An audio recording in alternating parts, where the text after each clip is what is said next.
College স্ট্রিটের সেই চিরচেনা ভিড়, বইয়ের দোকানে সোঁদা গন্ধ আর ট্রাম লাইনে ঝনঝনানি।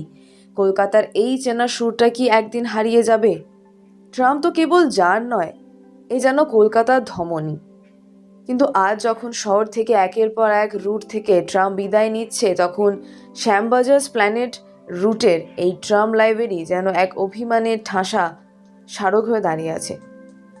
ভাবুন তো, আপনি দাঁড়িয়ে আছেন বৈচিত্র্যময় কলেজ স্ট্রিটে, হঠাৎ নীল লোহিতের মতো চনমনের মেজাজে ছুটে গিয়ে চলন্ত একটা ট্রামে উঠে পড়লেন, কিন্তু ভেতরে পা রাখতেই আপনার চোখ ছানা বড়া।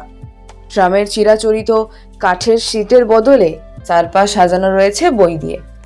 এ এক আজব জাদুর বাক্স, যার নাম ট্রাম লাইব্রেরি। কয়েক বছর আগে যখন এটি চালু হয়েছিল, তখন বুক ভরা আশা ছিল যে শহরের ধুলোবালি মাখা জীবনে এক চিলতে সাহিত্যের হাওয়া বয়ে আনবে এই কামরা।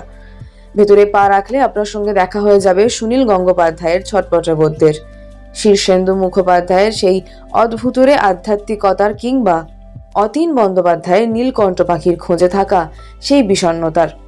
শুধু সাহিত্য নয়, এই চলন্ত লাইব্রেরিতে ঠাঁই পেয়েছে আগামীর স্বপ্ন।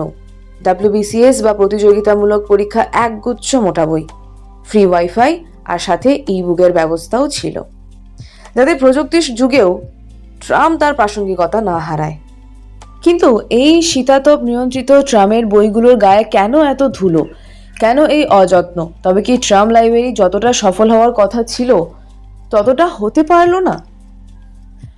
আমস্টারডামের হারলেম স্টেশনের লাইব্রেরি বা লন্ডনের টিউব রেলের বুকস অন দি আন্ডারগ্রাউন্ড প্রকল্পের কথা ভাবলে দেখা যায় যে বিদেশে এই বুক মোবাইল সার্ভিসগুলো মানুষের যাতায়াতকে একটু পেলব করার জন্য তৈরি। কলকাতাতেও অন্তত 30টি শিক্ষা প্রতিষ্ঠানের বুক চিরে যখন এই ট্রামটা যায়, তখন প্রত্যাশা ছিল নতুন প্রজন্মের ভিড় উপচে পড়বে। অথচ আজ যখন ট্রাম নিজেই শহর থেকে পাততাড়ি গুটিয়ে নিচ্ছে, তখন এই লাইব্রেরি যেন এক নিঃসঙ্গ নাবিকের মতো দাঁড়িয়ে। বিদেশের সমীক্ষা বলে যে ঠিকমতো প্রচার না হলে বা অবস্থান সুবিধাজনক না হলে সাধারণ মানুষ এসবের খোঁজ পায় না। কলকাতার ক্ষেত্রেও কি তাই হচ্ছে? শতাব্দীর প্রাচীন এক ঐতিহ্য যখন আধুনিকতার চাপে কোণঠাসা, তখন এই ধুলোমাখা বইগুলো যেন আমাদের বিমুখতারই সাক্ষী দিচ্ছে।